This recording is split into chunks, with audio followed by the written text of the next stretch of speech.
Varicose veins కి సరైన చికిత్స కోసం సంప్రదించండి ఎవిస్ హాస్పిటల్.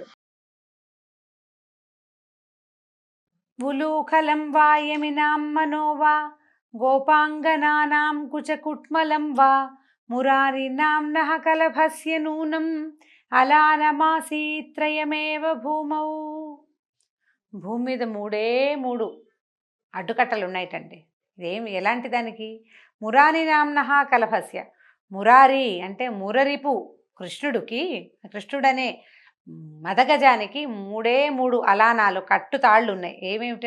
ఉలూఖలం మొదటిది రోలట, వాళ్ళ అమ్మగారు కట్టేసింది.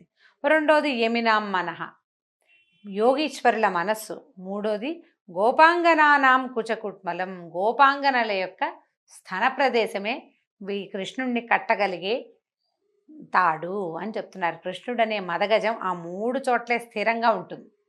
ఎంత చక్కగా చెప్పారో చూడండి. ఇక్కడి నుంచి మనం చెప్పబోయేది గోపికా గీతలు. వీటిని రాసపంచాధ్యాయి అంటారు. దశమస్కంధంలో అంటే భాగవతం, శ్రీమద్భాగవతం దశమస్కంధంలో వ్యాసుల వారు రచించిన దాంట్లోనే 29 నుంచి 33 వరకు ఉన్నటువంటి 5 అధ్యాయాలని రాసపంచాధ్యాయి అంటారు. గోపికలు కృష్ణుని పట్ల విరహంతో, అతన్ని భర్తగా పొందాలన్న వ్యామోహంతో ఎలా ఆయన వెనకాల వెళ్ళారు, ఆ తర్వాత ఆయన ఏ రకంగా వాళ్ళకి సరిచేశాడు వాళ్ళని అనే విషయం ఇందులో చెప్పబడింది. ఏంటంటే మోహంలోనూ దానివల్ల కలిగిన వ్యామోహంలోనూ చిక్కుకున్న జీవుల్ని పరమాత్మ ఎలా ఉద్ధరిస్తాడో ఈ 5 అధ్యాయాల్లోనూ చెప్పబడింది. దీనికి శృంగారం అనే భ్రమనే ఆలంబనగా తీసుకున్నాడు. గోపికలు కృష్ణుని భర్తగా కావాలనుకున్నారు, కానీ వాళ్ళు నిజంగా శ్రీకృష్ణుని భర్తగా పొందినదే లేదు. కేవలం ఒక మాయా అవలంబనతోటి కృష్ణుడు వాళ్ళకి ఆ భ్రమని కల్పించాడు. వాళ్ళని సంతృప్తిపరచడానికే తప్పిస్తే వాళ్ళ పాతివ్రత్యానికి ఏ భంగము కలగలేదు. ఆనాటికి శ్రీకృష్ణుడికి 10-11 సంవత్సరాల వయసే ఉంది. చిన్న బాలుడే ఆయన, పెద్దవాడు కాదు. అయితే శ్రీకృష్ణుడు పసివాడిగా ఉన్నప్పుడు గోకులంలో స్త్రీలంతా అతని పట్ల అమిత వాత్సల్యాన్ని, ప్రేమని చూపించేవాళ్ళు. పెరుగుతూ ఉంటే క్రమంగా ఏమైంది, ఈయన పెరుగుతూ ఉండి ఆయన తాలూకు లీలలు విజృంభించేసరికి వాత్సల్యం ప్రేమగా, ఆ పైన ఆరాధనగా మారింది. ఆ తర్వాత అది ఒక శృంగార భావనగా పరిణమించింది. సహజంగా జరిగేది అని చెప్పడానికి వీల్లేదండి. ఇది గోపికలదే ప్రత్యేకత. జీవులు ఎలా పరమాత్మ వైపు ఆకర్షింపబడతారో చెప్పడానికే ఇది చెప్పబడుతోంది. వాళ్ళ మనసుల్లో ఏముందో కృష్ణుడికి తెలుసు. వాళ్ళ వ్యామోహాన్ని ఈ మంచి మాటలతోటి కానీ ఉపదేశాలతోటి కానీ తొలగించడం సాధ్యం కాదు. అది కేవలము విష్ణుమాయకి మాత్రమే సాధ్యపడుతుంది. అందుకని దాన్నే ప్రయోగించాడు. ఒక శరత్కాలంలో ఒక పున్నమి నాటి రాత్రి నిర్మలమైన ఆకాశంలో పూర్ణచంద్రుడు లోకాన్ని చల్లని కిరణాలతో ఆహ్లాదపరుస్తున్నాడు. ఎప్పుడు ఈయన ఏమనుకున్నాడంటే వీళ్ళకి లోపల కలుగుతున్నటువంటి ఇలాంటి తీవ్రమైన భావోద్వేగాన్ని తగ్గించడానికి దానికి ఒక సమయాన్ని కేటాయించాడు. ఆ సమయం ఏంటంటే ఒక పూర్ణిమ నాటి రాత్రిట. అయితే యమునా తీరంలోని ఇసుక తిన్నెల మీద నిలబడి శ్రీకృష్ణుడు వేణుగానం ప్రారంభించాడు.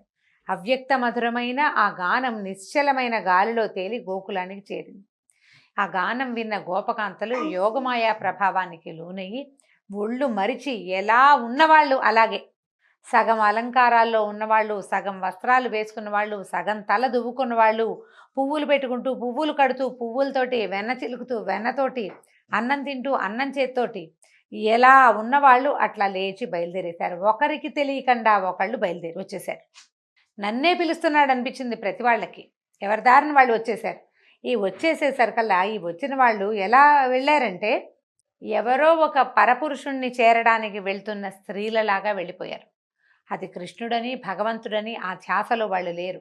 అప్పుడు పరీక్షిత్ మహారాజుకి ఒక సందేహం వచ్చిందంట. సుఖమహర్షిని అడుగుతున్నాడు, గోపకాంతలు కృష్ణుణ్ణి తమకి ఇష్టుడైన పరపురుషుడిగా భావించారు, పరమాత్మ అని కాదు వాళ్ళు భావించింది.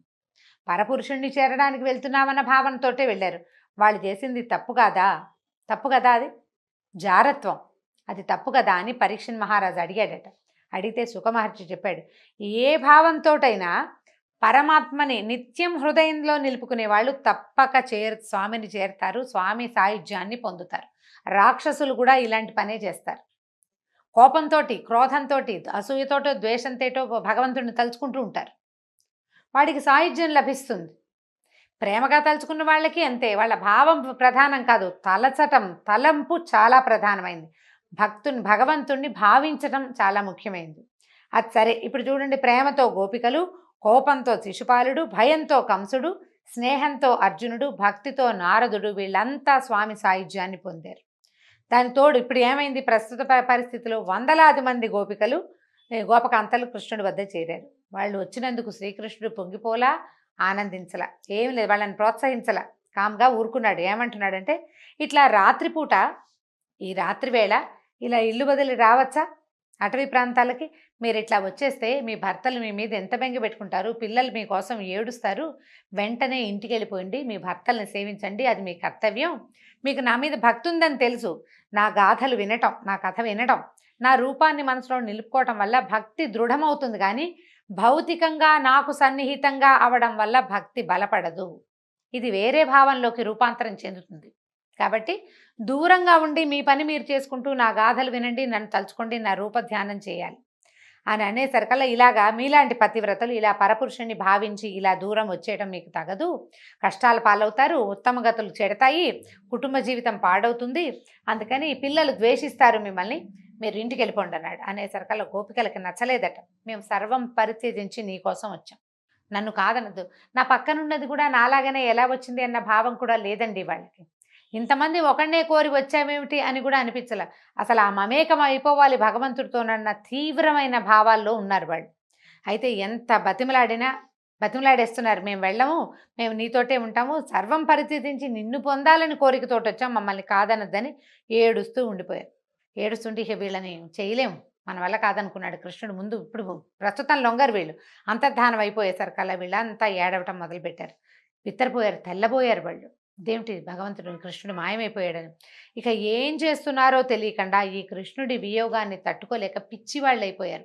ఆ లతలలో, తీగల్లో, వాట్లల్లో, వీట్లల్లో దూరిపోయి నికుంజాలలో, ఈ యమునా నది సైకత వేదికల్లో తిరుగుతూ అరుస్తూ పిలుస్తూ, కొంతమంది ఏమో భావైక్యత పొంది, కొంతమంది మేమే కృష్ణుడు అనుకున్నారు. కొంతమంది ఒకళ్ళు పూతనలాగాను, ఇంకోళ్ళని పూతన సంహరించే కృష్ణుడుగాను భావించారు తమని తాము.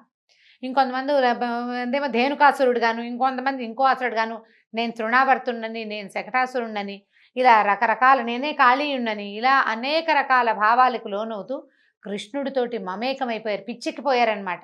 సాధారణ స్థితిలో లేరు. అయితే ఇంత అన్వేషించినా కనపడలేదు.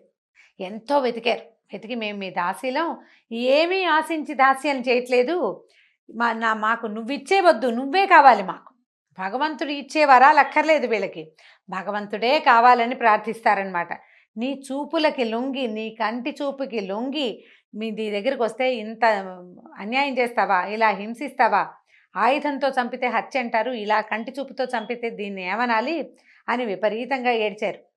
గోకులవాసులు ఎన్నోసార్లు ఇలా మృత్యువు ముఖాల్లోకి అడుగు పెడితే నువ్వు ప్రతిసారి రక్షించావు.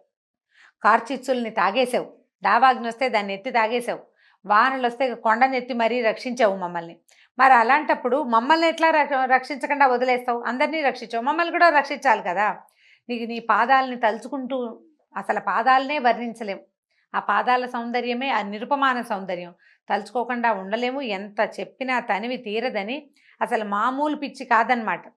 ఆ పాదాలు, భూమి ఎంత పుణ్యం చేసిందో ఈ పాదాలతోటే నువ్వు అక్కడే ఆవిడ మీదే తిరుగుతున్నావు అని ఎంత పొగిడారో, ఎన్ని రకాలుగా ప్రార్థించారో, ఎంత పిచ్చెక్కిపోయారో. అసలు మేము కుదురుగా ఇంట్లో ఉంటే నువ్వు ఈ సంగీతంతో కదా మమ్మల్ని పిలుచుకొచ్చావు, ఇలా మమ్మల్ని జడగొట్టావు, మేము ఇట్లా ఇక్కడికి వచ్చేసిన తర్వాత ఇప్పుడు నిన్ను మహాపురుషుడు అనాలి, నిన్నేమనాలి, నువ్వు ఇలా ఎందుకు వచ్చేసావు, వెళ్ళిపోయావు అని చెప్పి ఇంకా ఎన్నో భావాలతోటి. మాలో మాకు పోటీ అన్న భావన లేదు, ప్రతి వాళ్ళకి కృష్ణుడు కావాల్సింది అంతే. ఇక అట్లా ఉన్నారు ఏడ్చారు, విపరీతంగా దుఃఖించిన తర్వాత కొంచెం తెల్లవారుతుండగానే కృష్ణుడు మళ్ళీ కనపడ్డాడు. వాళ్ళ మధ్య ప్రత్యక్షమయ్యాడు. వాళ్ళంతా తమ ఉత్తరీయాలు, పైనున్న వస్త్రాలు పరిచి కృష్ణుడిని కూర్చోబెట్టారు. ఒక సందేహం ఉంది, తీర్చమన్నారు. మరి కృష్ణుడు భగవంతుడని తెలుస్తూనే ఉంది కదా. ఏమిటంటే, కొందరు కేవలం తమను సేవించే వాళ్ళనే అనుగ్రహిస్తారు, కొందరు తమను సేవించని వారిని కూడా అనుగ్రహిస్తారు, కొందరు కఠినాత్ములు తమరు సేవించిన వారిని కానీ సేవించని వారిని కానీ అనుగ్రహించరు. ఇప్పుడు ఇంతమందిని సృష్టించింది దేవుడే కదా, ఇన్ని తేడాలు ఎందుకు పెట్టాడు దేవుడు? కొందరు అలాగా, కొందరు ఇలాగా ఎందుకు చేశాడు భగవంతుడు అని అడిగేసరికల్లా కృష్ణుడు ఎంతకంటే తెలివిగా చెప్పాడు. ఈ లోకంలో తమని సేవించే వారిని అనుగ్రహించేవారు ఉన్నారని మీరు అన్నారు. ఆ మాటలనే చూసుకోండి, వాటినే విశ్లేషిద్దాం. ఒకడు సేవిస్తున్నాడు, అవతలవాడు సేవించేవాడిని అనుగ్రహిస్తున్నాడు. సేవించేవాడు అనుగ్రహాన్ని ఆశిస్తున్నాడు, అనుగ్రహించేవాడు సేవల్ని ఆశిస్తున్నాడు. వీళ్ళిద్దరు ఏమిటి, పరస్పర భావాలతోటి పనిచేస్తున్నారు. అంతే కదా, నేను నీ సేవను ఆశిస్తాను, నువ్వు నా వరాలను ఆశిస్తావు. అదే జరుగుతోంది. వీళ్ళిద్దరి మధ్య ఉన్నది స్వార్థం. నేను నీకు ఇది ఇస్తాను, నువ్వు నాకు అది ఇవ్వు. నేను నీకు కొబ్బరికాయ కొడతాను, నువ్వు నాకు కావలసిన పని చేసి పెట్టు. అంతే కదా. అయితే వీళ్ళ మధ్య స్నేహం కానీ, ప్రేమ కానీ, ధర్మం కానీ లేవు. కేవల స్వార్థమే ఉంది. తమని ప్రేమించకపోయినా, సేవించకపోయినా అనుగ్రహించే వాళ్ళు ఉన్నారని మీరు అన్నారు. ఉన్నారు. మన తల్లిదండ్రులే అలాంటి వాళ్ళు. మా పిల్లలు బాగా చూసుకున్నా చూసుకోకపోయినా పిల్లల మీద ప్రేమ పోదు వాళ్ళకి. ప్రతిఫలాపేక్ష లేని ప్రేమ. వాళ్ళ అనుగ్రహంలో పరిపూర్ణమైన ధర్మము, అవధులు లేని స్నేహము ఉంటాయి. కొందరు ఎంత సేవించినా అనుగ్రహించరని, అటువంటి వాళ్ళని కఠినాత్ములు అనాలని మీరు అంటున్నారు. అయితే ఇప్పుడు చూడండి, తమను సేవించిన వారి పట్లే అలా ఉండే కఠినాత్ములు ఇక ఎన్నడూ సేవించని వారికి ఏం చేస్తారు అని మీ ప్రశ్న. మీరింత నా కోసం వచ్చినా కూడా నేను అదృశ్యమయ్యానని, అంతర్ధానం అయిపోయానని మీరు అలకని వ్యక్తం చేస్తున్నారు. నేను కఠినాత్ముడని నన్ను అనకుండానే అంటున్నారు. మీరు ఎంత సేవించినా అనుగ్రహించని కఠినాత్ముడుగా నన్ను భావించవద్దు.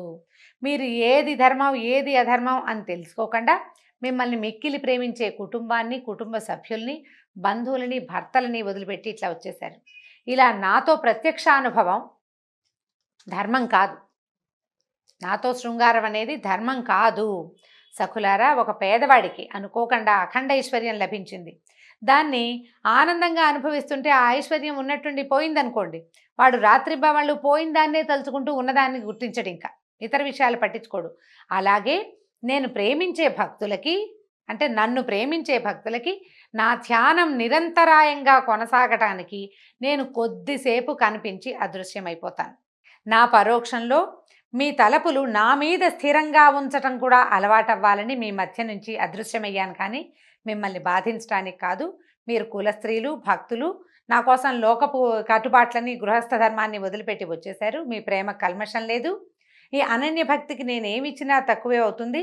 దేవతలకు ఉన్నంత ఆయుర్దాయం పొంది ఆ జన్మాంతం ప్రయత్నించినా కూడా మీరు చూపించే ప్రేమకి ప్రత్యుపకారం చేయటం సాధ్యం కాదు. మీ అమలినమైన ఈ ప్రేమ ఎప్పుడు ఇలాగే ఉండేలాగానే చేసి మీ రుణం తీర్చుకుంటాను అని చెప్పాడు. అయితే ఎంత చెప్పినా ఈయనతో సాన్నిహిత్యాన్ని అనుభవిస్తే కానీ వాళ్ళు ఊరుకునేలాగా లేరు. అయినా కూడా వారి సౌశీల్యం కాపాడతానని మాటిచ్చాను కాబట్టి ఏం చేశాడట కృష్ణుడు, ప్రతి వారితోటి వాళ్ళు కోరిన విధంగా ప్రవర్తించిన భావాన్ని వాళ్ళకి కలగజేశాడు యోగమాయతోటి.